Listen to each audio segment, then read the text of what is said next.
समन्त चक्रवालेषु अत्रा गच्छन्तु देवता सद्धम्मं मुनिराजस्स सुनन्तु सग्गमोक्खदः धम्मස්සවන කාලෝ අයං බදන්තා ධම්මස්සවන කාලෝ අයං බදන්තා ධම්මස්සවන කාලෝ අයං බදන්තා නමෝ තස්ස භගවතෝ අරහතෝ සම්මා සම්බුද්දස්ස නමෝ තස්ස භගවතෝ අරහතෝ සම්මා සම්බුද්දස්ස නමෝ තස්ස භගවතෝ අරහතෝ සම්මා සම්බුද්දස්ස ශ්‍රද්ධා බුද්ධ සම්පන්න කාරුණික පින්වත්නි ප්‍රඥා නාලිකාව තුලින් ලෝකයේ පුරා විසිරවා හරින උතුම් වූ ධර්ම දේශනා අතරින් තවත් එක් ධර්ම දේශනයක් ධර්ම දානමය පින්කමක් හැටියට සදහැවතුන්ගේ ධර්ම අවබෝධය පිණිස දේශනා කරවා ගැනීම සඳහා පින්බර දායකත්වය වේයන්ගොඩ සම ගාඩන් නම්බර 4/26 වාසනාහි පදිංචි එච්.ජී. වික්‍රමසිංහ මහතා විසින් මෙම උතුම් ධර්ම දානය සඳහා දායකත්වයේ දරලා තියෙනවා. අරමුණ පවුලේ සියලු දෙනාටම නිදුක් නිරෝගී සුවපත් භාවයේ ලැබී චිරජීවනය සැලසීමට මේ පුණ්‍ය ශක්තිය හේතු වාසනා වේවා කියලා ප්‍රාර්ථනා කරනවා. ධර්ම ශ්‍රවණය කරන රටවාසී ලෝකවාසී සෑම සියලු දෙනාටම චතුරාර්ය සත්‍ය ධර්මය චතුරාර්ය සත්‍ය ධර්මය සහ නිර්වාණ අවබෝධය ලැබීම පිණිස මේ පින් හේතු වේවා. පරලෝසපත් බඹරගම විසූ එච්.ජී. සයිමන් සිඤ්ඤෝ පියාණන්ටද එම්.ජී. නොන්න හාමි මෑණියන්ටද මියගිය ගුරු මෑණිවරුන්ට සහ පියවරුන්ටද සියලුම ඥාතීන්ටද මේ පින් අනුමෝදන් වේවා. නිර්වාණ අවබෝධය ලැබේවා කියලා ප්‍රාර්ථනා කරනවා. ඒ අරමුණු සාක්ෂාත් කර ගැනීමේ අභිලාෂයෙන් මේ ලෝකේ පරිත්‍යාගයන් අතරින් ඉහළම පරිත්‍යාගය කියන්නේ දානෙට. ඒ සියලු පරිත්‍යාගයන් අතරින් ඉහළම පරිත්‍යාගය වන ධර්ම දානය, ධර්ම පරිත්‍යාගය සිද්ධ කරනවා. ඒ සඳහා ධර්ම දේශනාව සඳහා මාතෘකාවක් වශයෙන් තියෙන්නේ නිවනට උපකාර වෙන නිර්වාණ අවබෝධය පිණිස. ඉතින් චතුරාර්ය සත්‍ය ධර්මය හා නිර්වාණ අවබෝධය ලැබීම පිණිස පින් හේතු වේවා කියලා ප්‍රාර්ථනා කරනවා. චතුරාර්ය සත්‍ය අවබෝධයට නම් ප්‍රත්‍යයට අනුව මේ කරුණ සිද්ධ වෙන ආකාරය දකින්න ඕනේ. ඒ තමයි ප්‍රත්‍ය වශයෙන් හටගැන්ම දකිනවා නම් සමුදය සත්‍ය ප්‍රකට වෙනවා. ඒ කියන්නේ උපකාරයෙන් හටගන්න බව අවබෝධ වුණොත් සමුදය. එතකොට හේතුව ප්‍රකට වෙනවා. ඒක නුවණේ ඥානේ පවතිනවා. ඒ සමුදය පිළිබඳව ඥානය. ඒ වගේම ශණයක් තුළ උදේහා ඒ හටගන්න ශනේ වේදකීම තුළ දුක්ඛ සත්‍ය ප්‍රකට වෙනවා. දුක්ඛ සත්‍ය ප්‍රකට වෙනවා. එතකොට ප්‍රත්‍ය ඒ කියන්නේ උපකාර නොවුනොත් අනුපාද නිරෝධයක් සිද්ධ වෙන බව නුවණින් දැක්කොත් නිරෝධ සත්‍ය ප්‍රකට වෙනවා. ඒ කියන්නේ නිවන ප්‍රකට වෙනවා. ඒ ධර්මතා තුන තුල මනාව සිත පැවැත්වුවොත් මාර්ග සත්‍ය ප්‍රකට වෙනවා. අතොර චතුරාර්ය සත්‍ය අවබෝධයි. ගැඹුරුයි මන්නකින් එක පැහැදිලි කරනවා සරලව පුළුවන් තරම් සරලව දේශනා කරනවා. ප්‍රත්‍ය අනුව උදය දැක්කොත් විතරයි හේතුව ප්‍රකට වෙන්නේ. නැත්නම් සමුදය ආර්ය සත්‍යයක්. බුදුරජාණන් වහන්සේ චතුරාර්ය සත්‍ය දේශනාවේදී මහණෙනි දුක නම් ආර්ය සත්‍යයක්. දුකට හේතුව සමුදය ආර්ය සත්‍යයක්. ඒ හේතුව නැති කිරීම නිරෝධය ආර්ය සත්‍යයක්. ඒ සඳහා වැඩි යුතු මාර්ගය ආර්ය සත්‍යයක්. දුක කියන එක අවබෝධ කළ යුතු ධර්මයක්. සමුදය කියන එක අයින් කළ යුතු ධර්මයක්. ඒ ප්‍රත්‍ය නොවුනොත් අනුපාද නිරෝධයක් දැකීම ඒ කාර්ය සත්‍යයක්. ඒ නිවන ඒ කාර්ය සත්‍යයක්. ඒට මාර්ගය ආර්ය සත්‍යයක්. එහෙනම් මේ හතර පිළිබඳව විවරණය කරනවා, දේශනා කරනවා, පැහැදිලි කරනවා හේතුඵල ධම අනුව. මොකද බෞද්ධ දර්ශනය තුළ තියෙන හේතුඵල. මේ හේතුඵල දර්ශනය තුළ චතුරාර්ය සත්‍ය ප්‍රකට වෙනවා. අපිට චතුරාර්ය සත්‍ය චතුර කියන්නේ හතරට. චතුර. ආර්ය කියන්නේ නොවෙනස් කියන එක. උතුම්, ශ්‍රේෂ්ඨ, නොවෙනස්, නිවැරදි. ආර්ය සත්‍ය කියන්නේ ඇත්ත. ඒ ඇත්ත නම් දෙකක් නෑ, එකයි තියෙන්නේ. සත්‍ය දෙකක් වෙන්න බෑනේ. සත්‍ය එකයි. එහෙනම් මේ සත්‍ය හතර නොවෙනස් වෙන ධර්මතා හතරක් ලෝකේ. ඒකයි ආර්ය සත්‍ය කියන්නේ. එහෙනම් සමුදය ආර්ය සත්‍ය. ඔන්න අපි දුක්ඛාරය සත්‍ය පළමුවෙන් ගන්න පුළුවන්. දැන් දුක කියන එක ආර්ය සත්‍ය. ඒ කොහොමද මේ ශරණයක් පාසා උදේවැය දකින්න ඕනේ. එතකොට තමයි දුක්ඛාරය සත්‍ය ප්‍රකට වෙන්නේ. දුකයි කියලා ප්‍රකට වෙන්නේ. දුකයි කියලා තේරෙන්නේ. දුකයි කියලා වැටහෙන්නේ. ශරණයක් පාසා ඉපද බිඳින ස්වභාවය. ඇතිව නැතිවන ස්වභාවය.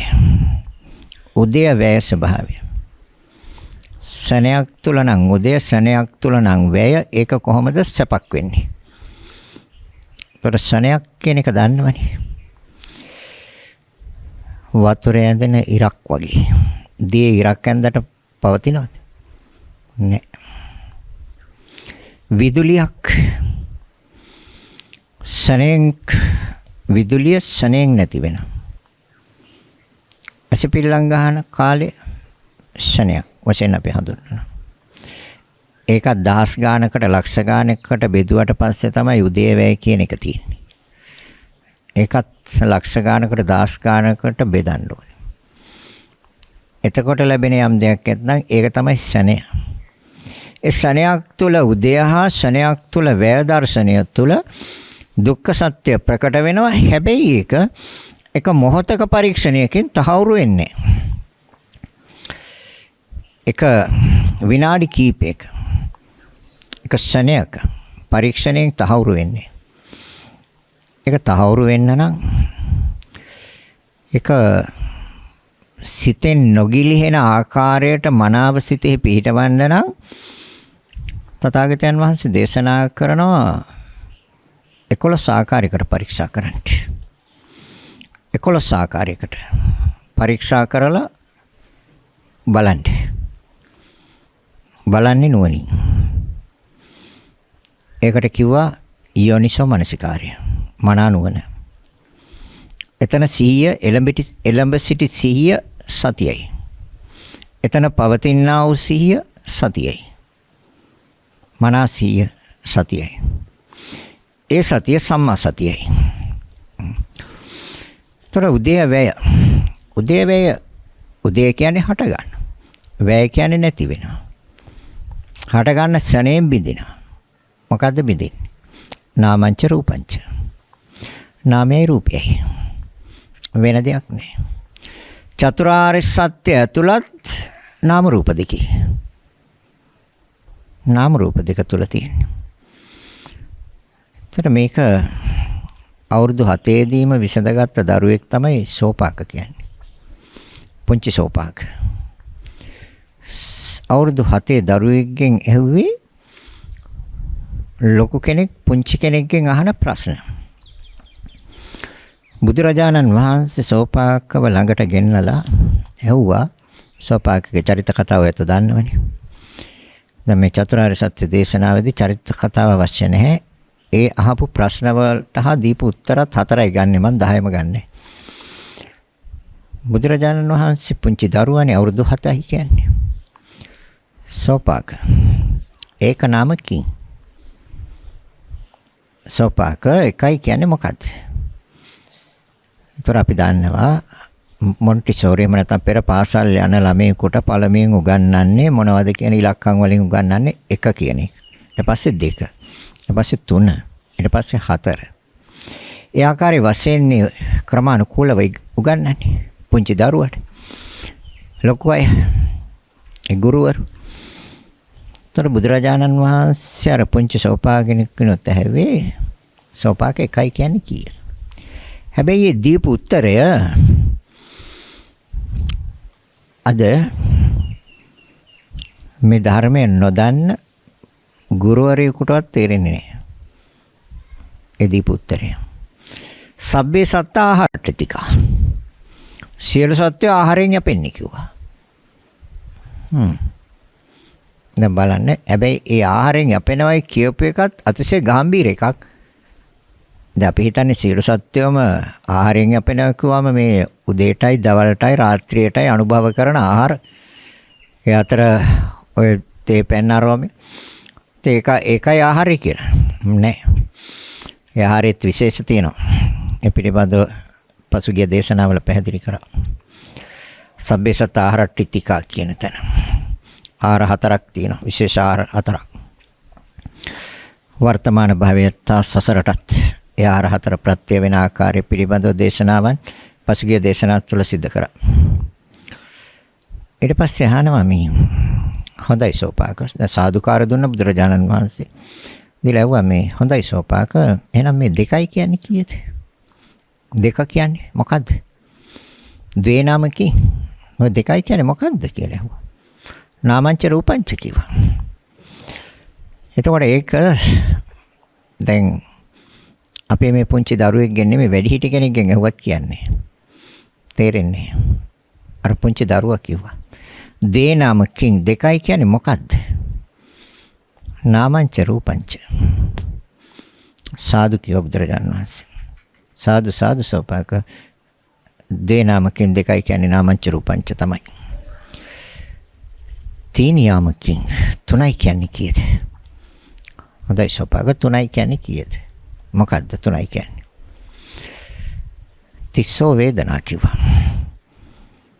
ඒ කියන්නේ වේදනා 3යි. සැප දුක් උපේක්ෂා. හොඳයි සෝපාක. එතනදී සාදුකාර දුන්නා. බුදුරජාණන් වහන්සේ සාදු සාදු සෝපාක. සෝපාක 4යි කියන්නේ මොකද්ද? සත්‍ය 4යි කිව්වා. චතුරාර්ය සත්‍යයි කිව්වා. දැන් එතකොට බලන්න. දැන් එතනින් එහාට මම මේක ගන්නෙ නෑ. දැන් මේ චතුරාර්ය සත්‍ය මේ නිවන සඳහා උපකාර වන දහම් කරුණු ටිකක් ගන්නෙ. එතකොට නාමංච රූපංච. නාම රූප දෙක තුලයි තියෙන්නේ චතුරාර්ය සත්‍ය. වෙන තැනක නෙමෙයි. ඒ ලෝකේ තියෙන නාම රූප දෙකයි. ද්වේ නාමකින් 2යි කියන්නේ මොකද්ද? නාමංච රූපංච. තොර 4යි කියන්නේ මොකද්ද? 3යි කියන එකට උත්තර දුන්නා. සත්‍ය 4යි. එහෙනම් ඒ සත්‍ය 4 ඇතුළත් වෙන්නේ නාම රූප දෙක තුල. එහෙනම් දුක කියන කාර්ය සත්‍යයක් කියන එක අවබෝධ කරගන්න ඕනේ නාම රූප දෙක තුලින්. උදය හා වැය තියෙන්නේ නාම රූප දෙක තුල. ඒ නාම රූප දෙක තුල තියෙන උදය වැය කියන මේ ධර්මතා දෙක නිවැරදිව ප්‍රත්‍යක්ෂ කරගන්න, සහතික කරගන්න 11 ආකාරයට පරීක්ෂා කරන්න කිව්වා. 11 ආකාරයට. ඒ කොහොමද? අතීත වශයෙන් බලලා ඒ ස්වභාවය සත්‍ය ස්වභාවය සිතට ඇතුල් කරගන්න. වර්තමාන වශයෙන් බලලා සත්‍ය ස්වභාවය සිතට ඇතුල් කරගන්න. අනාගත බලලා ඒ සත්‍ය ස්වභාවය සිතට ඇතුල් කරගන්න.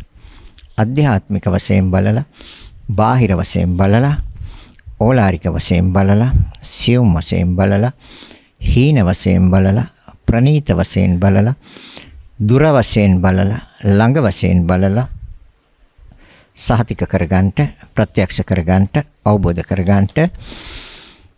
එතකොට ඒ අවබෝධය වෙනස් වෙන්නේ නැහැ. ඒ අවබෝධය සිතෙන් බැහැරට යන්නේ නැහැ. සිතෙන් බැහැරට යන්නේ ඔය අවබෝධයෙන්. දැන් අපි දන්නවා මේ ධර්මය හොඳට ශ්‍රවණය කළා තියෙන නිසා චතුරාර්ය සත්‍ය පිළිබඳව යම් ආකාරයක අවබෝධයක් තියෙනවා. හැබැයි අවබෝධය නැති වෙනවා. ඒක මනසින් වැටෙනවා. අහකට යනවා, ඉවතට යනවා. ඒ ඉවතට යන්නේ සතිය හා යෝනිසෝ මනසිකාරයේ තියෙන දුර්වලතාවය නිසා. සිහිය මනාව පිහිටලා නැහැ. මනා නුවණ, ඒ කියන්නේ එළඹ සිටි සිහිය නැහැ. එළඹ සිටි සිහිය නැත්තම් යමෙකුට යෝනිසෝ මනසිකාරයේ මනා නුවණක් නැහැ. මේ ධර්මතා දෙක නැති නිසා ඒක සත්‍යයි කියලා දේශනා කරන අවස්ථාවේදී වැටහුණාට මනසින් ගිලිහෙනවා. අර ධර්මතා දෙක නිවැරදිව මනසේ රැඳිලා නැති නිසා ඒ තමයි එළඹ සිටි සිහිය හා යෝනිසෝ මනසිකාරය. ඒ නිසා තමයි බුදුරජාණන් වහන්සේ අර 11 ආකාරයකට බලලා සහතිකය හදාගන්න කියන්නේ. සහතික කරගන්න. එතකොට ඒක මනසින් ගිලිහෙන්නේ. ඒ කියන්නේ මොන පැත්තෙන්, මොන විදිහට, මොන ආකාරයෙන් බැලුවත් ඒක ආර්ය සත්‍යයක් කියලාම වැටහෙනවා. උදය දකින්න. ඒතර ශණයක් තුල උදය දකින්න කියනවා. ශණයක් තුල උදය දකින්න තියෙන්නේ රූපේ හා නාමේ. ශණයක් තුල වැය දකින්න තියෙන්නේ රූපේ හා නාමේ. ඒතර රූපේ කියන්නේ මොකක්ද? නාමේ කියන්නේ මොකක්ද? නාමංච රූපංච. ඒතර රූපේ කියන්නේ සතර මහා ධාතුන්ගේ ක්‍රියාවට. ඒ තමයි රූපය. එතකොට උදය ශණයක් තුල උදය හා වැය තියෙන්නේ සතර මහා ධාතුන් තුල විසක් රූපේ නෙමෙයි. ඒතර රූපේ කියලා හඳුන්වන කොටස් රාශියක් අපි රූපස්කන්ධයට ඇතුල් කළා බුදුරජාන් වහන්සේ පෙන්වුවා. ඒතර රූපස්කන්ධයට ඇතුල් කළා බුදුරජාණන් වහන්සේ පෙන්නපු ඒ සියලු කොටස් තියෙන්නේ ක්‍රියාවක් සතර මහා ධාතුන්ගේ. ඒතර උදය තියෙන්නේ සතර මහා ධාතුන්ගේ. වැය තියෙන්නේ සතර මහා ධාතුන්ගේ. ඉස්සෙල්ලා වර්තමානයේ මේ මොහොතේ අපි කය තුලින්, තමාගේම කය තුලින්, ඒක තමයි සතර සතිපට්ඨාන දේශනාවේදී ඒකායනෝ අයම්බික්කවේ මග්ගෝ එකම මගයි නිවනට කායේ කායානුපස්සී විහෙරති. කයේ කය අනුව බලමින් වාසය. ඒතර කය කියන්නේ මේ ශරීරය, ශරීරය කියන්නේ රූපය, රූපය කියන්නේ සතර මහා ධාතුන්ගේ ක්‍රියාව. ආස්වාස ප්‍රාස්වාස ගත්ත සතර මහා ධාතුන්ගේ ක්‍රියාවක් මිසක් වායුව තමයි ප්‍රකට එතන. නමුත් ඒ වායුවේ හතරම තියෙනවා. එහෙනම් ඒතකොට උදේවැය තියෙන්නේ රූපයට අයිති කොටස ගත්තොත් සතර මහා ධාතුන්. ඒතර සතර මහා ධාතුන්ගේ උදය වර්තමානයේ දැකලා ඒක විසඳගෙන ඒක අතීතයත් එක්ක සම්බන්ධ කරලා බලන්න ඕනේ. ඒතර වර්තමානයේ බලලා විසඳ ගන්නවා ශණයක් තුල උදය කොහොමද? කම්මචිත්ත ඍතු ආහාර ප්‍රත්‍ය. ඒතර කර්මයෙන් අපි දැන් හොඳට දන්නවා. ඒතර පැහැදිලි කරලා දීලා තියෙන්නේ. සිතේ ප්‍රවෘත්ති අනුව, සීත උෂ්ණ අනුව, ආහාරය අනුව ශණයක් පාසා උදය. ඒ උදය වෙනවත් එක්කම වැය. ඇයි උදයත් එක්කම වැය කියන්නේ? පවතින්න බැරි නිසා. නවතින්න බැරි නිසා. මොහොතකටවත් තියෙන්න බැරි නිසා. ඇතිවන සනේ නැතිවන නිසා. එතකොට ඇති වෙන්නේ ප්‍රත්‍යයට අනුව උදය දකින්න කියනවා. එතකොට සනයක් තුල උදය දකිනවා දුක්ඛාරය සත්‍ය ප්‍රකට කරගන්න. ප්‍රත්‍යයට අනුව උදය දකින්න කියනවා සමුදාය සත්‍ය ප්‍රකට කරගන්න. ප්‍රත්‍ය නිරෝධයෙන් ප්‍රත්‍ය කියන උපකාරය අයින් කිරීමෙන් අනුපාද නිරෝධය දකින්න කියනවා නිවන සාක්ෂාත් කරන්න. එතකොට මාර්ග සත්‍ය ප්‍රකට වෙලා ඉවරයි. බහැලා තියෙන මාර්ගයට කියලා ප්‍රකට වෙලා ඉවරයි. එහෙනම් සනයක් තුල උදය දැකීම ඒ උදයත් එක්කම තියෙන්නේ වැය. ඇතිවන සනේ වැය. අසක උදයක් වැයක් නැහැ. කනේ උදය වැයකුත් නැහැ. නාසයේ උදය වැයකුත් නැහැ. උදය කියන්නේ හට ගන්න, වැය කියන්නේ නැති වෙනවා. ඉපද බින්දිනවට කියන උදය වැය කියලා. නාසයේ නෙමෙයි ඉපද බින්දින්නේ. නාසයේ නෙමෙයි හටගෙන නැති වෙන්නේ. දිව නෙමෙයි ඉපද බින්දින්නේ. දිව නෙමෙයි හටගෙන නැති වෙන්නේ. ශරීරය නෙමෙයි ඉපද බින්දින්නේ. ශරීරය නෙමෙයි හටගෙන නැති වෙන්නේ. එතකොට රූපේ උදය සතර මහා ධාතුන්ගේ උදය. ශනයක් තුල උදය. ඒතර ශනයක් තුල දැන් ශනය කියන එක පැහැදිලි කරා. ශනයක් තුල හටගැන්ම හට ගන්න ශනේ බිඳීම වර්තමානයේ විතරද සිද්ධ වෙන්නේ? මේ මොහොතේ මේ අවස්ථාවේ විතරද සිද්ධ වෙන්නේ? ඇස කන නාසය දිව ශරීරය අපි රූපයයි ගන්නෙ පළමුවෙන්. වර්තමානයේ මේ මොහොතේ විතරද සිද්ධ වුනේ? සිද්ධ වෙන්නේ. ඒතර දුක කියන එක අයිති වර්තමානයේ මේ මොහොතට විතරද? නෑ. බුදුරජාණන් වහන්සේ මේක විසඳ ගන්න තමයි අතීතයත් එක්කත් ගලපන්න සම්බන්ධ කරන්න. ඒකත් සම්බන්ධ කරලා බලන්න. ඒ කොහොමද? දැන් අතීතෙත් සතර මහා ධාතුන්ගේ උදේවැයක්ද තිබ්බේ? එහෙම නැත්නම් පුජ්‍යලයේගේ කෙනෙක්ගේ රූපයේගේ උදේවැයක්ද අතීතයේ තිබ්බේ?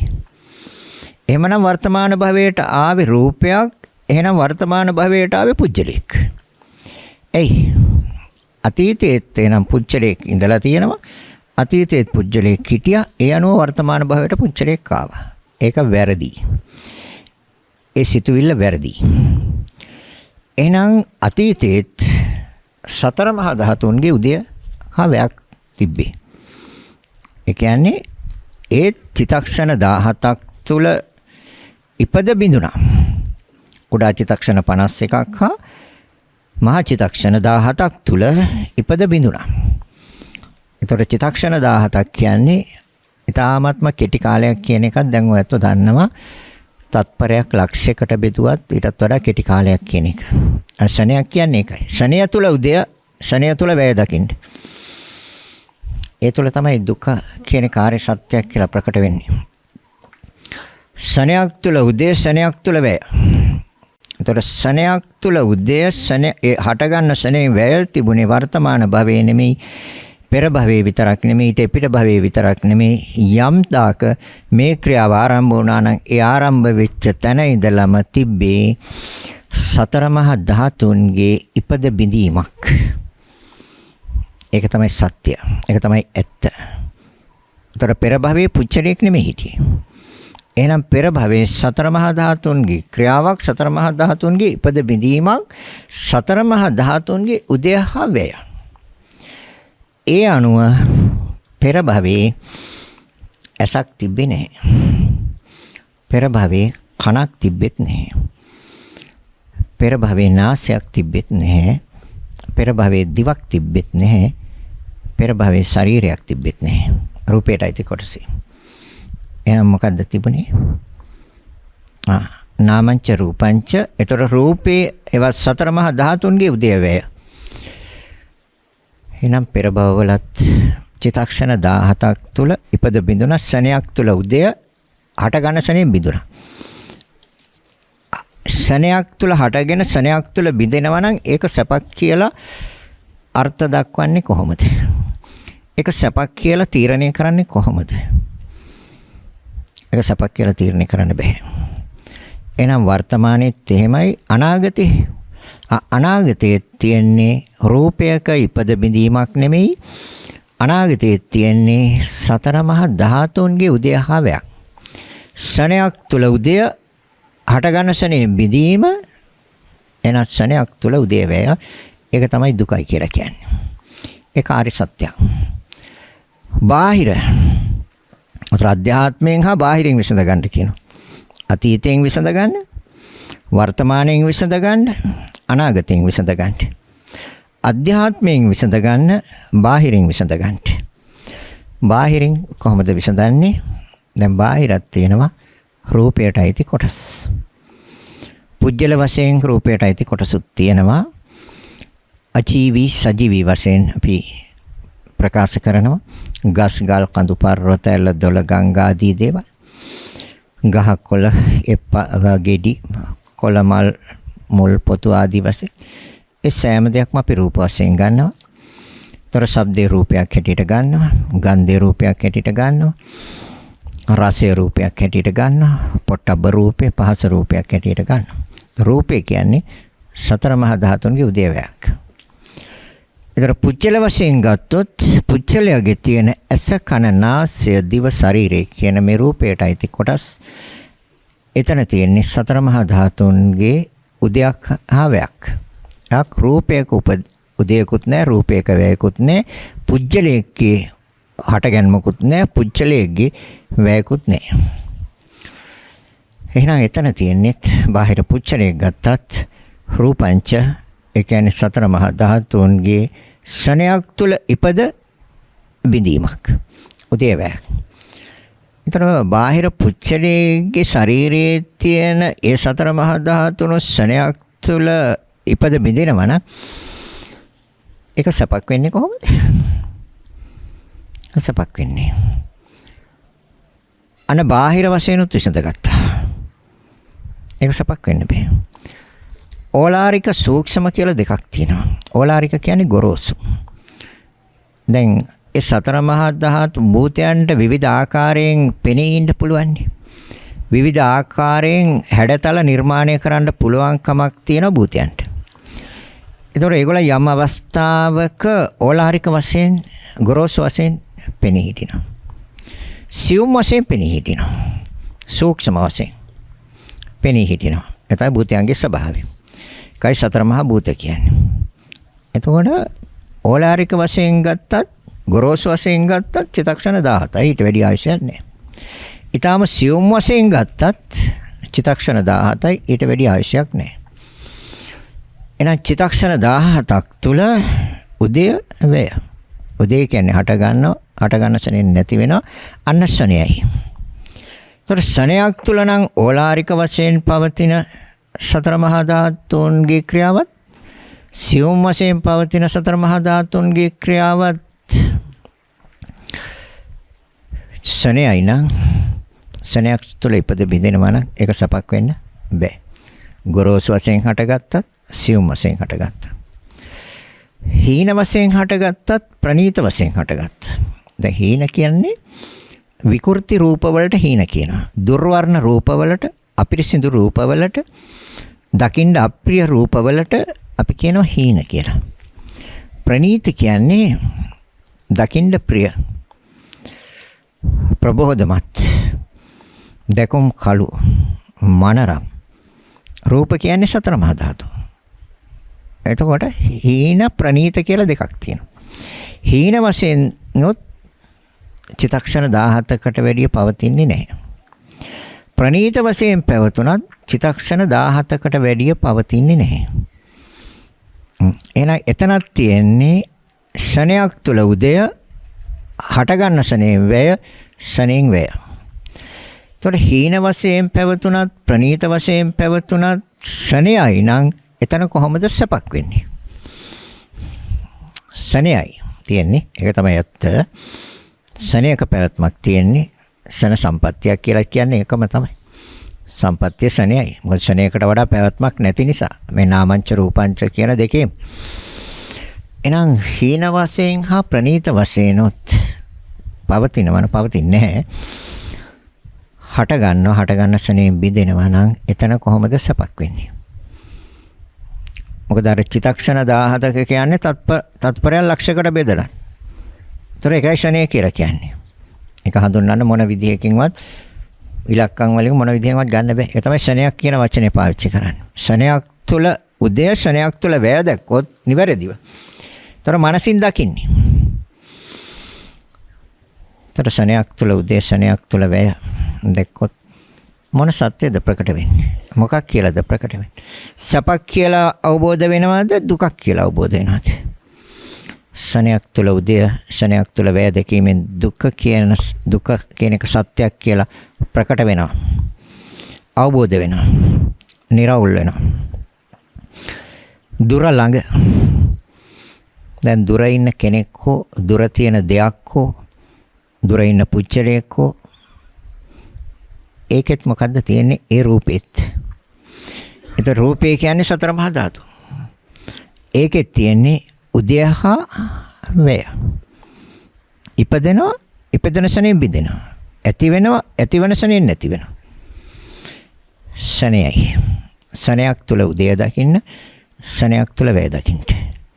එහෙනම් මේ රූපය කියන මේ සතර මහා ධාතු එතකොට අස වශයෙන් ගත්තත්, කන වශයෙන් ගත්තත්, නාසය වශයෙන් ගත්තත්, දිව වශයෙන් ගත්තත්, ශරීරය වශයෙන් ගත්තත්, අධ්‍යාත්මික වශයෙන් ගත්තත්, බාහිර වශයෙන් ගත්තත්, අතීත වශයෙන් ගත්තත්, වර්තමාන වශයෙන් ගත්තත්, අනාගත වශයෙන් ගත්තත්, ඕලාරික වශයෙන් ගත්තත්, සූක්ෂම වශයෙන් ගත්තත්, හීන වශයෙන් ගත්තත්, ප්‍රනීත වශයෙන් ගත්තත්, දුර වශයෙන් ගත්තත්, ළඟ වශයෙන්.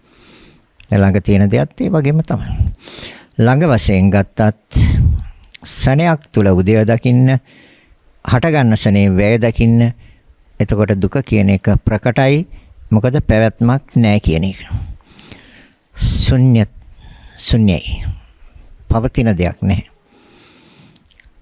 අපි සංඥාවට අර්ථයක් දීලා තියෙනවා. සංඥාව කියන්නේ මිරිඟුවක්. සංඥාව හොඳයි කිව්වොත් දැන් ඒ කියන්නේ සංඥාව කියන්නේ මිරිඟුවක්. ඒතර මිරිඟුව හොඳයි කියනවද නරකයි කියනවද? දෙකට උත්තරයක් දෙන්න පුළුවන්. බෑ. මිරිඟුව දන්නවා. මිරිඟුව කියන්නේ ඇති දෙයක්ද? නැති දෙයක්ද? නැහැ කිව්වොත් වැරදි. ඇත කිව්වොත් ඒත් වැරදි. එයි. ඇත කිව්වොත් ළඟට ගිහින් බැලුවොත් නැහැ. නැත කිව්වොත් ඈත ඉඳන් බැලුවොත් තියෙනවා. දැන් එහෙනම් හොඳයි කියනවද නරකයි කියනවද? මිරිඟුව හොඳයිද? දැන් හොඳයි කියන්න පුළුවන්. බෑනේ. එහෙනම් නරකයි කියනවා. ඉතින් නරකයි කියන්නත් බෑනේ. එයි.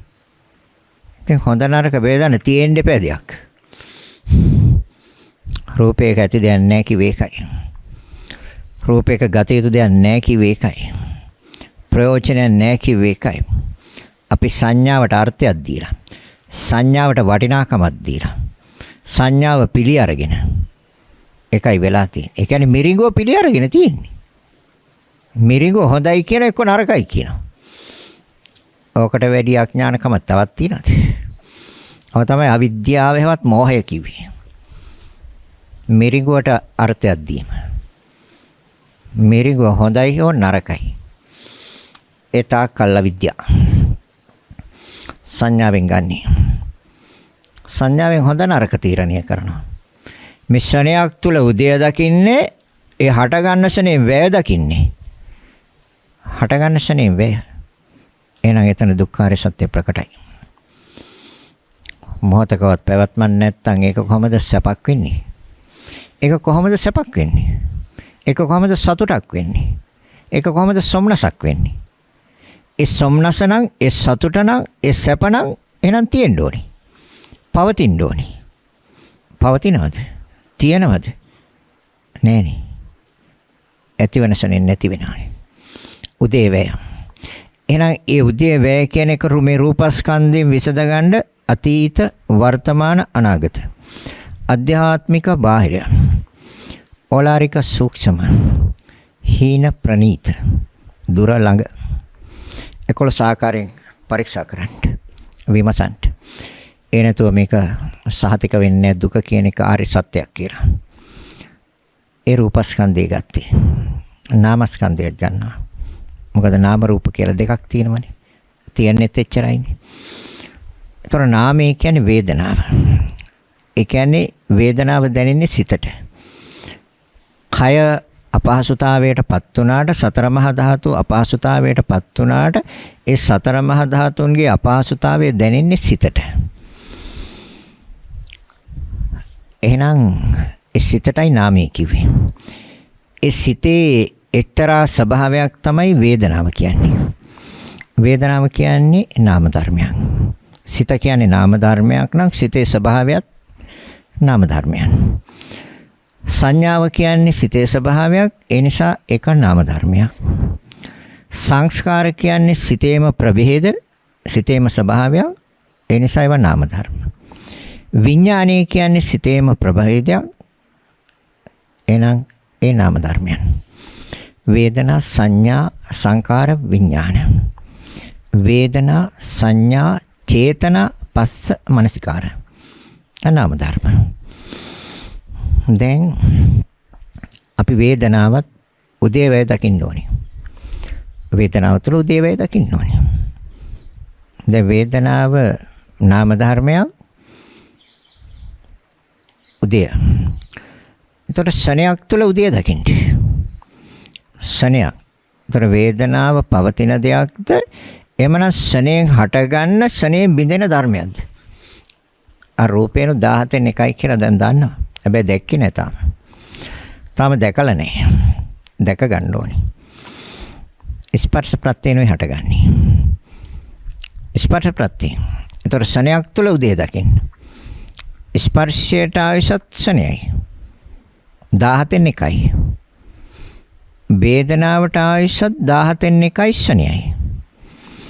එහෙනම් නාමය ආයස ශණයයි. වේදනාවට ආයස ශණයයි.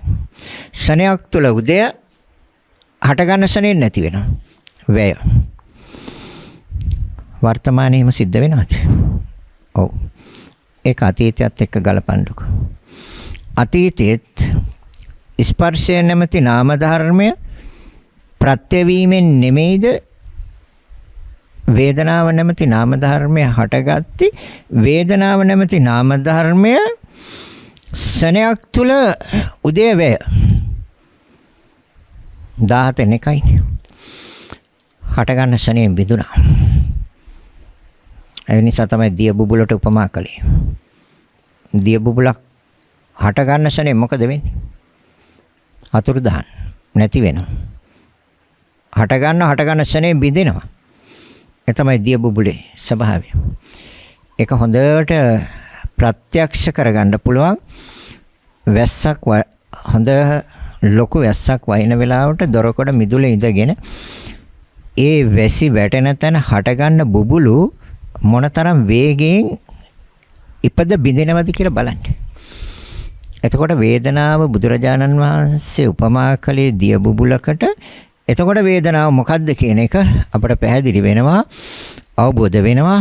වර්තමානයේ ඒ වේදනාව නැමැති නාම ධර්මය ඉපද බිඳින ආකාරය හට ගන්න ශණයෙන් නැති වෙනවා. අතීතේ එහෙනම් කොහොමද උනේ? අතීතයේ වේදනාව නැමැති සිතේ ප්‍රභේදයයි. එතකොට නාමය කිව්ව එකට පුජ්‍යල කතාවක් නැහැ. මොකද අර සෝපාක කිව්වේ දෙකයි කියන්නේ මොකද්ද කියලා අහපම මොකද්ද උත්තර දුන්නේ? පුජ්‍යලිය දෙන්නේ කිව්වද? නැහැ. ස්ත්‍රියක් පුරුෂයෙක් කියලාද කිව්වේ? නැහැ. නාමංච රූපංච. නාමේ රූපේ. ඒක තමයි ඇත්ත.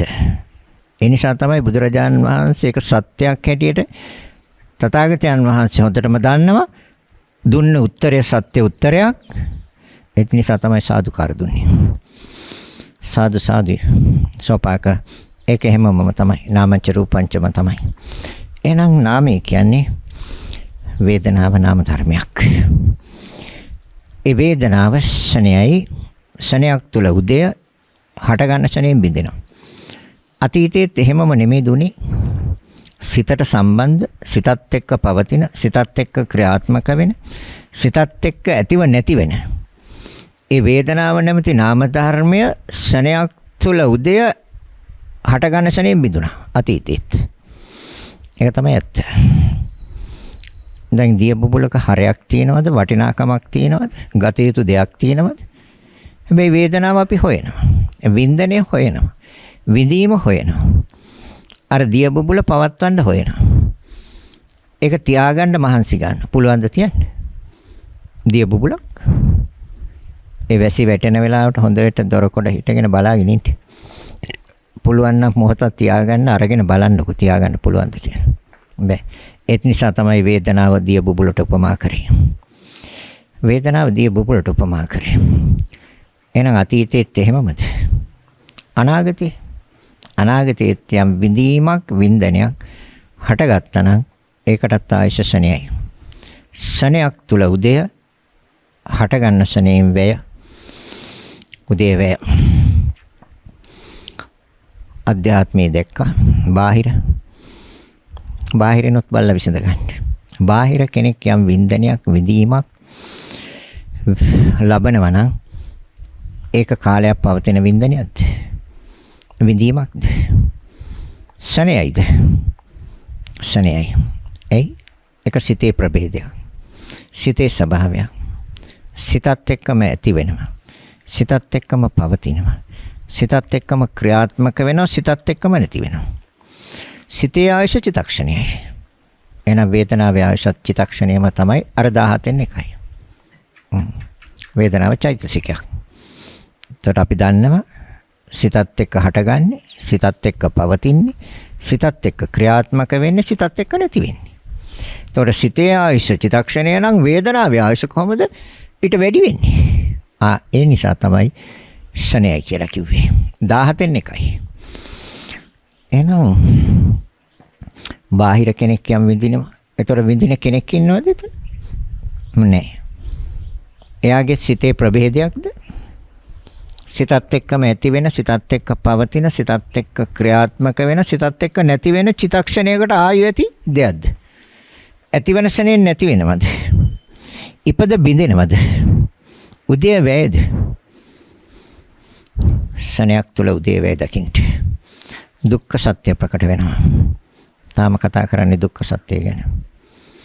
දැන් දීර්ඝ විස්තර කරන්න පුළුවන් කාලය නැහැ. එකයි වෙන්නේ. ඕලාරික සූක්ෂම කියලා දෙකක් තියෙනවා. ඕලාරික කියන්නේ ගොරෝසු. ටිකක් සැරට විඳිනවනේ අපි. සියුම්මත් විඳිනවා. ටිකක් තදින් විඳිනවා. දැන් උදාහරණයක් ගත්තොත් පොල්ලකින් ගැහුවොත් ඒ වේදනාව ඕලාරිකයි.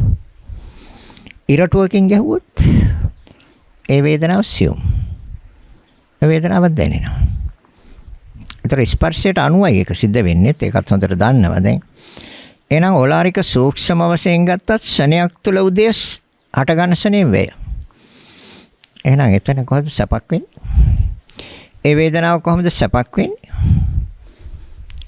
සීන ප්‍රනීත. හීන කියන්නේ අපි අකමැති වේදනාවල් තියෙනවනේ. ප්‍රනීත වේදනාවල් තියෙනවා. අපි විඳින්න නැවත නැවත ලබන්න කැමති ඒවා. ඒවා ප්‍රනීත වේදනාවන්. හීන ප්‍රනීත. දැන් ඒවට ආයශ ගොඩක් තියෙනවද? නැහැ. ශණයයි. ශණයක් තුල උදය හට ගන්න ශණයෙන් වේ. චිත්තක්ෂණය. දුර ළඟ දුර ඉන්න කෙනෙක් යම් විඳින වේදනාවක වැඩි කාලයක් පවතිනවද?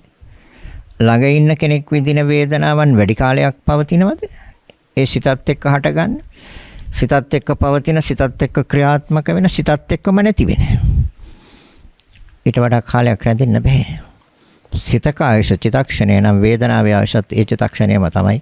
ඇයි සිතත් එක්කයි හටගන්නේ? සිතත් එක්කයි පවතින්නේ. සිතත් එක්කයි ක්‍රියාත්මක වෙන්නේ. සිතත් එක්කයි නිරුද්ධ වෙන්නේ.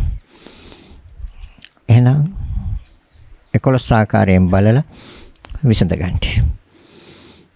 ඒක දුක්ඛ සත්‍ය ප්‍රකට වේවි. දැන් මං සමුදයයි නිරෝධයයි කියන්න ඕනේ. ඒකට කෙටි කාලයක් තියෙන. දැන් මේ ගත්තේ සිත හා වේදනාව විතරයි. තව තියෙනවා සංඥා සංස්කාර පිළිබඳව කියන්න තියෙනවා. ඉතින් විඥානයත් අපි දන්නවා. විඥානය කියන්නේත් නාම ධර්මයක්. සංස්කාර කියන්නේත් නාම ධර්මයන්. සංඥා කියන්නේත් නාම ධර්මයන්. සංඥාවල් හටගන්නෙත් සිතත් එක්ක. සිතත් එක්කම හට ගන්නවා, සිතත් එක්කම පවතිනවා, සිතත් එක්කම ක්‍රියාත්මක වෙනවා, සිතත් එක්කම නිරුද්ධ වෙනවා. සංස්කාරත් එහෙමයි. සිතට වැඩි කාලයක් පවතින්නේ නැහැ. සිතත් එක්කම හට ගන්නවා, සිතත් එක්කම පවතිනවා, සිතත් එක්කම ක්‍රියාත්මක වෙනවා, සිතත් එක්කම නිරුද්ධ වෙනවා. අරමුණ දැනගන්නා ස්වභාවයත් එතකොට චිත්තක්ෂණයයි. අරමුණ දැනගන්නට වැඩි කාලයක් නැහැ. ඒකත් චිත්තක්ෂණයක් තුළ ඉපද බිඳෙනවා. එහෙනම්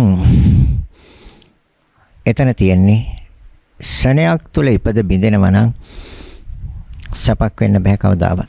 ඒක දුකක් අනිවාර්යයෙන්. යම් දෙයක් පවතිනවා නම් කාලයක් තියෙනවා නම් ඒක සපක් වෙන්න පුළුවන්. බුදුරජාණන් වහන්සේ දිය බුබුලට උපමා කළේ, මිරිඟුවට උපමා කළේ. මිරිඟුව නැති දෙයක් හැටියට. හැබැයි නැහැ කියන්න බෑ. ඈතට ගිහින් බැලුවොත් තියෙනවා. ළඟට ගිහින් බැලුවොත් නැහැ. සංස්කාර කියන්නේ කෙහෙල් කඳකට උපමා කළේ කෙහෙල් කඳේ ගත යුතු දෙයක් නැති නිසා. කිසිම වැඩකට ගන්න බැරි දෙයක් නිසා. යම් තරම් කෙටි කාලයක් තුළ පීදෙයිද ඒ කෙටි කාලය තුළ විනාශක ස්වභාවයටපත් වෙනවා. අගින් කැපුවා, මුලින් කැපුවා, පෙරළුවා, පතුරු ගැලෙව්වා, ගත යුතු කිසිම දෙයක් නැහැ. ඒ වගේම තමයි පුඤ්ඤාභි සංකාර, අපුඤ්ඤාභි සංකාර, ආනිජ්ජාභි සංස්කාර කියන්නේ ගත යුතු දෙයක් නැහැ. අර්ථයක් නැහැ, ප්‍රයෝජනයක් නැහැ. නාම රූප දෙකක් ක්‍රියාවක් විශ්වය තුළ ක්‍රියාත්මක වෙනවා. පුච්චලයක් නැහැ, සත්‍යයක් නැහැ, ජීවියෙක් නැහැ, කෙනෙක් නැහැ.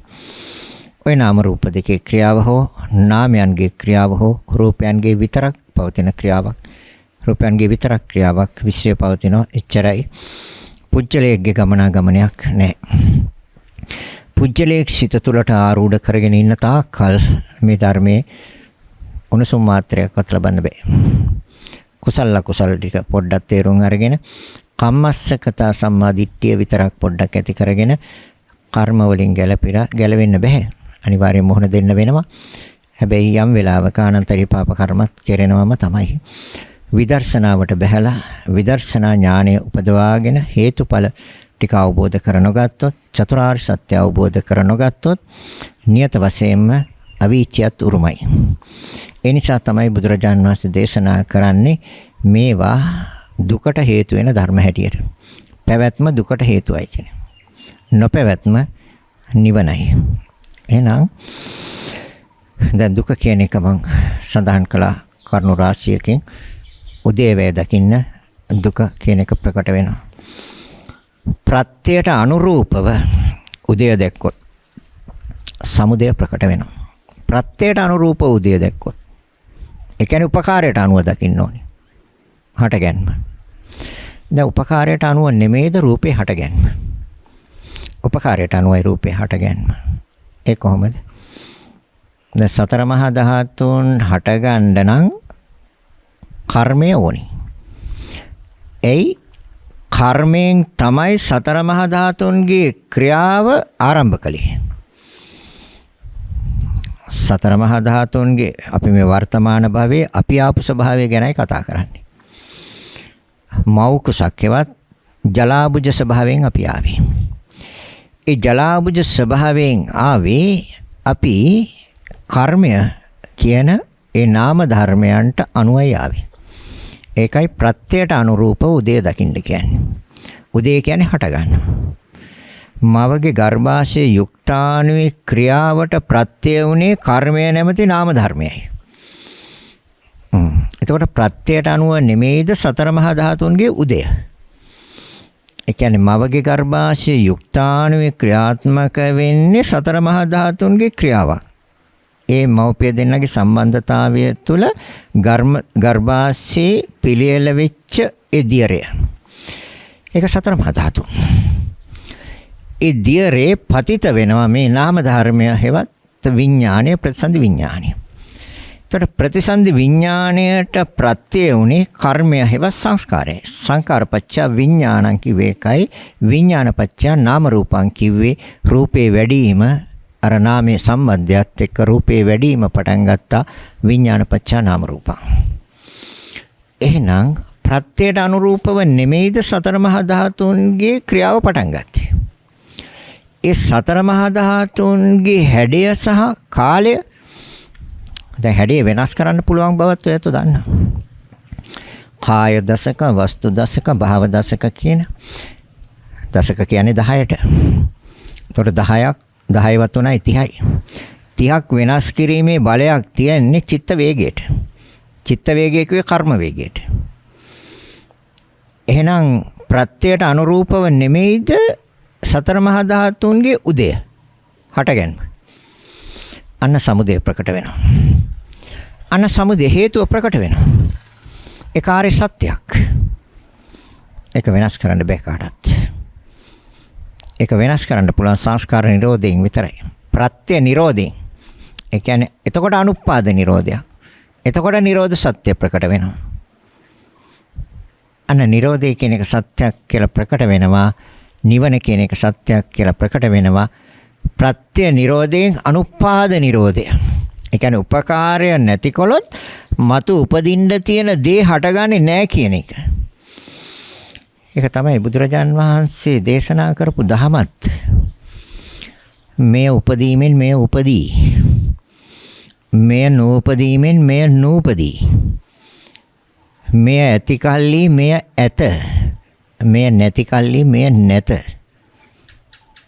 තේරුම් ගන්න. අවබෝධ කරගන්න. සමුදය ප්‍රකට වෙන්නේ ආර්ය සත්‍යයක් කියලා ප්‍රකට වෙන්නේ උපකාරයට අනුව උදය දකින්න. හැබැයි උදයත් එක්කම වැය දැන් පැහැදිලි කරගත්තනේ දුක්ඛාරය සත්‍යය. හටගත්තට රැඳෙන්න බෑ කියන එක. හටගන්න සැනෙන් බිඳෙනවා කියන එක. අතුරුදහන් වෙනවා කියන එක. එහෙනම් දැන් සමුදයයි ප්‍රකට කරගන්න ඕනි. සමුදය කියන්නේ හේතුව. දැන් හේතුව සංස්කාර නෙමෙයිද ප්‍රතිසන්දි විඥාණයට හේතුව. ඉතින් ප්‍රත්‍යයට අනුවනේ උදය. අවිද්‍යාව නෙමෙයිද සංස්කාරයන්ගේ ඉපදීමට අවිද්‍යාව නෙමෙයිද ප්‍රත්‍ය. ප්‍රත්‍යයට අනුව උදය දකින්න. එතකොට රූපයාගේ උදය දැක්කනවා අපි කොහොමද? සංකාරපච්චය විඥාන. විඥානපච්චය නාම රූපං. අර යුක්තානුව නැමැති සතර මහා ධාතුන්ගේ ක්‍රියාවට එහෙනම් ප්‍රත්‍යයයි ප්‍රතිසන්දි විඥානය. එහෙනම් නාමයේ රූපයට ප්‍රත්‍යයයි. ප්‍රත්‍යයට අනුවයි උදය. රූප කලාප 30ක් විකෘති කළා නම් හෝ ප්‍රකෘති කළා නම් එහෙනම් ප්‍රත්‍යයට අනුව නෙමෙයිද රූපයාගේ උදය. නාමයට අනුව නෙමෙයිද රූපයාගේ උදය. කියන්නේ සතර මහා ධාතුන්ගේ හටගැන්ම. රූපයාගේ උදය කියන්නේ සතර මහා ධාතුන්ගේ හටගැන්මට. එතකොට ප්‍රත්‍ය කියන්නේ උපකාරය. එතකොට ප්‍රතිසන්දි විඥානය නෙමෙයිද උපකාරය. ප්‍රතිසන්දි විඥාණයට ප්‍රත්‍ය කර්මය නෙමෙයිද? දැන් මෙච්චර පැහැදිලි කරනවත් තේරෙන්නේ නැත්නම් මටත් තේරෙන්නේ කොහොමද කියන්නේ කියලා. මීටත් වඩා සරලව කියන්නේ. පැහැදිලි වෙන්න ඕනේ. තේරුම් ගන්න ඕනේ. තේරුම් ගන්න පුළුවන්. තේරුම් ගන්න බැරි නම් මෙච්චර කියලාත් එහෙනම් ඉතින් මටත් තේරෙන්නේ. ඇයි එහෙම තේරෙන්නේ නැත්තේ කියලා. ප්‍රත්‍යයට අනුෝදය දකින්න. උපකාරයක් නැතුව හටගන්නේ නැහැ මේ ලෝකේ කිසි දෙයක්. එකයි මේ ඇති කල්ලි මේ ඇත කියන්නේ. මේ නැති කල්ලි මේ නැත. මේ උපදීමෙන් මේ උපදී. නාම රූප දෙක උපදීමෙන් ආයතන උපදී. නාම රූප නූපදීමෙන් ආයතන නූපදී. නාම රූප ඇති කල්ලි ආයතන ඇත. නාම රූප නැති කල්ලි ආයතන නැත. එනං රූපයට ප්‍රත්‍යයෙන් උපන් ධර්මයක් නෙමෙයිද? ප්‍රත්‍යයට අනුව උදය දකින්න සතර මහා ධාතුන්ගේ උදයයි තියෙන්නේ. වර්තමානයේ රූපේ උදය දකින්න ප්‍රත්‍යයට අනුව ඒ තමයි කම්ම චිත්ත ඍතු ආහාර. ඒ ප්‍රත්‍යයට අනුව වර්තමානයේ රූපයගේ උදය දකින්න. වර්තමානයේ මේ මොහොතේ සෑම මොහොතකම මේ රූපේ හැවත් මේ සතර මහා ධාතුන්ගේ උදයට කම්ම චිත්ත ඍතු ආහාර ප්‍රත්‍යයයි. ඒතර ප්‍රත්‍යයට අනුව රූපයගේ උදේ දකින්නකෝ. ඒතර සමුදය ප්‍රකටයිනේ. හේතුව ප්‍රකටයිනේ. හේතුව පැහැදිලිනේ. හේතුව නිර්වුල්නේ. දර්ශනය පැහැදිලිනේ. සම්මා දිට්ඨිනේ. කල්පනා කිරීම සම්මා සංකප්පනේ. නිවැරදිව. එතකොට ආර්ය අෂ්ටාංගික මාර්ගයේ නෙමෙයි ඉන්නේ. ඒතර මාර්ග සත්‍ය ප්‍රකටයිනේ. දැන් පැහැදිලිද? ඊට වැඩි විස්තර කරන්න කාලයක් නෑ. දැන් Nirodha විස්තර කරන්නත් එපා. දැන් ප්‍රත්‍ය නුනොත්, ඒ කියන්නේ උපකාර නුනොත් අනුපාද නිරෝධය. ඒ කියන්නේ මතු හට ගන්න තියෙන දේක නිරෝධයක් සිද්ධ වෙනවම තමයි. ඒ කොහොමද? වර්තමානයේ ස්පර්ශයක් නුනොත් වර්තමානයේ කොහොමද විඳින්නේ? වර්තමානයේ ස්පර්ශයක් නුනොත් වර්තමානයේ කොහොමද හඳුනාගන්නේ? දැන් රූප ශබ්ද දෙකම හඳුනා ගන්න බෑ අන්ධයාට සහ බීරයට. බීරි පුච්චරයට සහ අන්ධයාට. ඇසුන පෙනෙන පුච්චරයට සහ බීරි පුච්චරයට රූප සංඥා ගන්න බෑ, රූපයෙන් විඳින්නත් බෑ. ශබ්දයෙන් විඳින්නත් බෑ, ශබ්දය හඳුනා ගන්නත් බෑ, රූපය හඳුනා ගන්නත් බෑ අන්ධයාට සහ බීරි පුච්චරයට. ස්පර්ශ නැහැ. එහෙනම් ස්පර්ශය. ඒතකොට ඒ දෙක අනුව යාට සංස්කාර හටගන්නෙත් නැහැ. හැබැයි රූපය පිළිබඳව සංස්කාර ඇති වෙන්න පුළුවන් යාට ඒ දේ ලබන්න බැරි වීම නිසා සිතේ ඇති වෙන දේශයත් එක්ක. ඒතකොට සංස්කාර ඇති වේවි යාට. හැබැයි සංඥාව ගන්න බෑ යාට. වේදනාව ගන්නත් බෑ. විඳින්න බෑ. එහෙනම් ප්‍රත්‍ය නුනොත් අනුපාද නිරෝධය. දැන් ස්පර්ශය නැත්තම් වේදනාව නැත. ස්පර්ශය ඇති කල්ලි වේදනාව ඇත. එහෙනම් අනුපාද නිරෝධය කියන්නේ මතු උපදින්න තියෙන දේක නිරෝධයක් කරන්න නම් එහෙනම් ප්‍රත්‍ය උපකාර වෙන දේ නවත්තන්න ඕනේ. ඒතර උපකාර වෙන දේ තමයි අපි දැන් ප්‍රත්‍යයට අනුව දැක්කනේ උදය. ඒතර ප්‍රත්‍ය නුනොත් උදය නැහැ. උදේ නැත්තම් වැය කොහොමත් නැහැ. උදේ තියෙන්න එපා වැය වෙන්න. ඒ කියන්නේ හටගන්න එපා බින්දෙන්න. හටගත්තේ නැත්තම් බින්දෙන්නේ නැහැනේ. හටගන්නේ ප්‍රත්‍යයට අනුව නම් ප්‍රත්‍ය අයින් කළොත් හටගැන්මක් නැහැ. ඒ නිසා තමයි තථාගතයන් වහන්සේ අවිද්‍යාව නිරුද්ධ නම් සංස්කාර නිරුද්ධයි කියන්නේ. අපට අවිද්‍යාව නිරුද්ධ නැති තාක්කල්, අවිද්‍යාව අවසන් නැති තාක්කල් අපි සංස්කාර අවසන් කරන්නේ අන්න දැක්කා. ඒ කියන්නේ ඒතර සංස්කාර නිරෝධ නම් ප්‍රතිසන්දි විඥානය නිරුද්ධයි. සංකාර නිරෝධා විඥාන නිරෝධෝ. ඒතර ප්‍රතිසන්දි විඥානයක් ගන්න බෑ සංස්කාර නැත්නම් කර්ම නැත්නම්. අන්න දැක්කා. ප්‍රත්‍ය නුනොත් අනුපාද නිරෝධය තමයි ඒක ආර්ය සත්‍යයක්, නිරෝධ ආර්ය සත්‍ය. විඳින්නේ නැතුව ඇලෙන්න බෑ. ඇලුන් නැත්නම් උපාදාන යන්නේ. තණ්හා නිරෝධා උපාදාන නිරෝධෝ. උපාදාන නිරෝධා භව නිරෝධෝ. එන උපාදානයක් නැත්නම් භවය නිරුද්ධයි. අන්න අනුපාද නිරෝධය. එතකොට ප්‍රත්‍ය නුනොත් මතු උපදින්න තියෙන දේක නිරෝධයක් දකින්නවා, දර්ශනය වෙනවා. ඒ කාර්ය සත්‍යයක් කියලා දර්ශනය වෙනවා. ඒ තමයි නිවන. නිරෝධාරි සත්‍ය. මේ නිවැරදි මෙච්චර වෙලා කතා කරපු මේ නිවැරදි වූ ක්‍රියාව පිළිබඳව මන අවබෝධයක් ආවොත් එයා ආර්ය අෂ්ටාංගික මාර්ගයේ නෙමෙයිද ඉන්නේ. එයා ඉන්නේ ආර්ය අෂ්ටාංගික මාර්ගයේ. එතකොට මාර්ග සත්‍ය ප්‍රකටයි. එතකොට දුක්ඛ සත්‍ය ප්‍රකටයි. කොහමද? ක්ෂණයක් තුළ උදේවැය දැක්කා. සමුදය ප්‍රකටයි. ප්‍රත්‍යයට අනුරූප උදේ දැක්කා. උපකාරයට අනුව හටගැන්ම දැක්කා. සමුදය ප්‍රකටයි. නිරෝධය දැක්කා. අනුපාද නිරෝධයක්. ඒ කියන්නේ මතු හටගන්න තියෙන දේක නිරෝධයක් දැක්කා. උපකාර නොකොලොත්, ප්‍රත්‍ය නුනොත්, උදව් නුනොත්, පිහිට නුනොත්, ප්‍රත්‍ය නිරෝධයෙන් අනුපාද නිරෝධයක් දැක්කා. ඒ දර්ශනය ඊ타ත්ම නිවැරදි. ඒ මාර්ග සත්‍යයි. සම්මා දිට්ඨි, සම්මා සංකප්ප. පැහැදිලිද කියන එක? ගැඹුරු දේශනාවක් පුළුවන් තරම් සරලව කිව්වා. තේරුම් ගන්න, මහන්සි ගන්න, අවබෝධ කරගන්න පුළුවන්. මේක කවදා හරි අවබෝධ කරගන්න වෙනවා.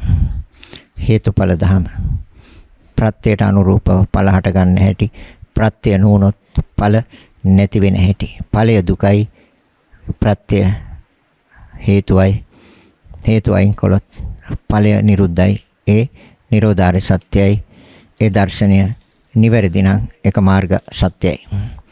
චතුරාර්ය සත්‍ය තවත් ආකාරයකින් දේශනා කළේ දායකත්වය වේයන්ගොඩ සම ගාඩන් නම්බර 4/26 වාසනාහි පදිංචි එච්.ජී. වික්‍රමසිංහ මහතා විසින් මෙම උතුම් ධර්ම දානය සඳහා දායකත්වයේ දරලා තියෙනවා. පවුලේ සියලුම දෙනාටම නිදුක් නිරෝගී සුවපත් භාවය ලැබී චිරජීවනය සැලසීමට මේ පුණ්‍ය ශක්තිය හේතු වාසනා වේවා. ධර්ම ශ්‍රවණය කරන රටවාසී ලෝකවාසී සෑම සියලු දෙනාටම චතුරාර්ය සත්‍ය ධර්මය හා නිර්වාණ අවබෝධය ලැබීම පිණිස මේ පින් හේතු වේවා. පරලෝසපත් බඹරගම විසු එච්.ජී. සයිමන් සිඤ්ඤෝ පියාණන්ටද එම්.ජී. නොන්න හාමි මෑණියන්ටද මියගිය ගුරු මෑණිවරුන්ට පියවරුන්ටද සියලුම ඥාතීන්ටද මේ පින් අනුමෝදන් වේවා. නිර්වාණ අවබෝධය ලැබේවා කියලා ප්‍රාර්ථනා කරනවා. ඒ ප්‍රාර්ථනාවන්, ඒ අරමුණු, ඒ බලාපොරොත්තු ඒ ආකාරයෙන්ම ඉෂ්ට සිද්ධ වේවා කියලා ප්‍රාර්ථනා කරන අතර පුණ්‍යානුමෝදනා සිද්ධ කරනවා. මෙතෙක් රැස් කරගත් අනන්ත ප්‍රමාණ පුණ්‍ය ශක්තියින් ඒ නම් සඳහන් කළ නොකළ යම් තාක් ඥාතියත් නම් මේ පින් අනුමෝදන් වීමෙන් සුවපත් වේවා. ඒ සෑම කෙනෙකුටම වහවහ චතුරාර්ය සත්‍ය ධර්මය අවබෝධ වීමෙන් උතුම් වූ නිවනින් සැනසෙත්වා කියලා ඉදම්මේ ඥාතීනං හෝතු සුඛිතා හොන්තු ඥාතයෝ. ඉදම්මේ ඥාතීනං හෝතු සුඛිතා හොන්තු ඥාතයෝ. ඉදම්මේ හෝතු සුඛිතා හොන්තු ඥාතයෝ. දෙවියන්ට පින් දෙමු. ආකාශට්ටා ච බුම්මට්ටා දේවා නාග මහිද්దికා පුඤ්ඤන්තං අනුමෝදිත්වා චිරන් රක්칸තු ලෝක සාසනං. ආකාශට්ටා ච බුම්මට්ටා දේවා නාග මහිද්దికා පුඤ්ඤන්තං චිරන් රක්칸තු දේශනං. ආකාශට්ටා ච බුම්මට්ටා දේවා නාග මහිද්దికා තං අනුමෝදිත්වා චිරන් රක්칸තු මං පරන්ති. රැස් කරගත් උතුම් පුණ්‍ය ශක්තියින් ඔබ අප සෑම දිනාටම නිර්වාණ අවබෝධය පිණිසම හේතු වාසනා වේවා කියලා හිතාගෙන සාදු කියන්නේ. සෑම දිනාටම ආශිර්වාද කරනවා. අභිවාදන සීලිස්ස නිච්ඡං වත්තාපචායිනෝ චත්තාරෝ ධම්මා වඩ්ඩಂತಿ ආයුවන්නෝ සුඛං බලං ආයුරාෝග්‍ය සම්පatti සග්ග සම්පatti මේවත අතෝ නිබ්බාන සම්පatti ඉමිනාතේ සමිච්ඡතු. සෑම දිනාටම තෙරුවන් සරණයි. මෝහක්ඛයෝ නිබ්බානං